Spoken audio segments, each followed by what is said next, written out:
네, 안녕하세요. 더함공동체 교회 매일 5분 묵상. 오늘은 잠언 27장 11절입니다. 제가 읽겠습니다. 내 아들아 지혜를 얻고 내 마음을 기쁘게 하라. 그리하면 나를 비방하는 자에게 내가 대답할 수 있으리라. 아멘.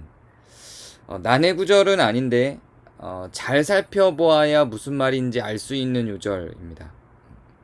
내 아들아 라고 할 때 내는 하나님이죠.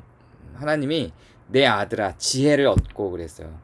잠언에서 나오는 지혜라고 하는 건 의로움이라고 이야기를 했었죠. 그러니까 내 아들아 의롭게 살고 선과 악에 대한 분별력을 갖고 이런 거예요.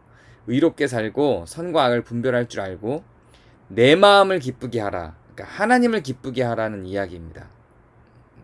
네가 지혜로운 사람이 되어서 선악을 분별할 줄 아는 사람이 되어서 나를 기쁘게 하라 라고 이야기를 하신 거예요. 그러면 무슨 일이 벌어지냐면 그리하면 나를 비방하는 자에게, 사람들을 비방하는 게 아니라 하나님이에요. 나를 비방한다는 건 하나님을 비방하는 자에게 내가 하나님이 대답할 수 있으리라 그래요. 하나님을 비방하는 사람들이 많죠. 그 하나님을 비방하는 사람들에게 하나님께서 대답할 수 있는 방법이 있는데 어떻게 해야 하나님께서 대답할 수 있냐면 내 아들이, 그러니까 우리예요. 크리스찬들이, 성도들이 선악을 분별할 줄 알게 되어서 하나님을 기쁘시게 하면, 그러면 하나님께서 하나님을 비방하는 사람들에게 대답을 할 수가 있대요. 뭐라고 비방하는지는 나오지 않아요. 그리고 하나님을 어떻게 기쁘시게 하는지도 나오지 않아요. 그런데 추론할 수가 있겠죠. 어떻게 추론할 수 있냐면 선악을 분별할 줄 알게 되어서 지혜를 얻어서 하나님을 기쁘시게 하는 거니까, 여기서 하나님을 기쁘시게 한다는 건 우리가 지혜로워지는 거야. 하나님의 자녀들이 지혜로워지는 것. 즉 하나님의 자녀들이 선악을 잘 분별할 수 있게 되고 그 의로움을 행하고 선을 행하고 살아가는 거예요. 그러면 하나님을 비방하는 자들에게 하나님이 할 말이 생긴다 이거예요. 변명할 수 있다. 대답할 수 있다. 이렇게 되는 거죠. 그러니까 뭐라고 그 사람들이 비방하는지는 안 나왔지만요.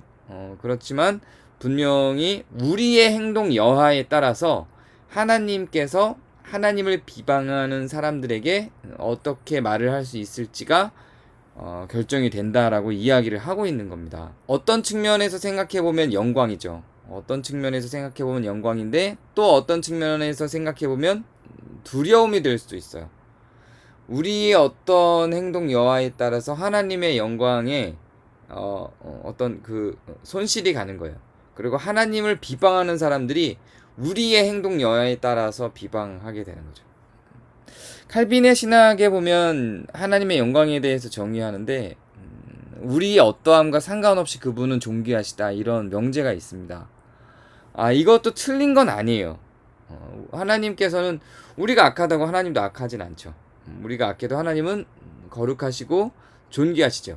그건 분명한 사실인데, 그런데 그럼에도 불구하고 만약에 그게 잘못 와전되면 그럼 우리는 그냥 막 살아도 되는 거네 이렇게 갈 수 있죠. 근데 오늘 본문을 보면 하나님의 입장은 그렇지 않은 거예요. 꼭 그렇지만은 않은 거예요. 하나님을 모르는 다른 사람들이 하나님을 비방할 때 하나님이 할 말이 어디서 생기냐면 우리의 행동 여하에 따라서 생기는 겁니다. 추론해 보건대 그 하나님을 모르는 사람들이 하나님을 비방하는 이유는 하나님이 과연 공의로우시냐 이걸로 비방을 할 것 같아요. 그리고 지금 정황으로도 우리의 행동 여하에 따라서 하나님이 하나님을 비방하는 자들에게 할 말이 있다라고 하는 것도 하나님을 비방하는 자들에게 하나님이 우리를 사랑하시는 이유에 대해서 설명할 수 있는 거예요. 변명할 수 있는 거죠. 대답할 수 있는 거죠. 우리가 어떤 의로운 삶을 살았는지에 대해서 그들에게 설명할 수 있는 거죠. 그러니까 우리 행동 여하에 따라서 그 하나님이 어떠함이 변하는 건 분명히 아니지만 하나님이 취하실 태도에 대한 변화는 분명히, 그런 영향은 분명히 우리로부터 받으신다는 이야기입니다. 좀 신학적인 논쟁이 이 지점에서 많이 있어요. 신인 협력이냐, 의를 이루는 것이 하나님의 전적인 주권이냐, 인간의 전적인 선택이냐, 이 세 가지가 있어요. 하나님의 전적인 주권이냐, 신인 협력이냐, 인간의 전적인 선택이냐. 이 세 가지 중에서 저는 기본적인 맥락은 하나님의 전적인 영광이라고 생각을 해요. 하나님의 전적인 주권이라고 생각을 하지만 하나님의 주권 아래서 우리의 선택과 행동은 하나님이 조성하는 그 그림 가운데에 하나님의 영광의 일부로 들어가 있다고 저는 생각을 합니다. 그러니까 이 세 부류로 단정지어서 단적으로 설명할 수 있는 건 아닌 거예요. 그렇게 설명할 수 있는 게 아니라 하나님 입장에서 볼 때는 하나님의 섭리인데 우리 입장에서 볼 때는 우리의 선택에 의해서 이 세상이 돌아가는 거죠. 그래서 하나님의 섭리 안에 우리의 선택들이 사실 포함되어 있다는 개념으로 저는 이해를 했습니다. 생각이 어려우면 차라리 하나님의 주권에 대해서 생각하지 말고 신인 협력으로 그냥 생각하는 게 저는 더 성경을 읽기 편하다고 생각해요.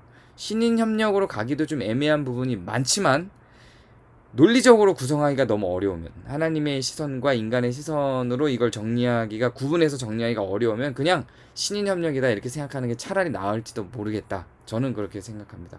그래야 오늘의 말씀 같은 것들이 이해가 되죠. 우리의 어떠함에 따라서 하나님을 모르고 하나님을 비방하는 자들에게 할 말이 생길 수가 있습니다. 오늘 하루 여러분의 행동과 여러분의 의의 실천이 하나님을 영광스럽게 한다는 걸 기억하고 지내는 그런 하루가 되시길 바랍니다. 감사합니다.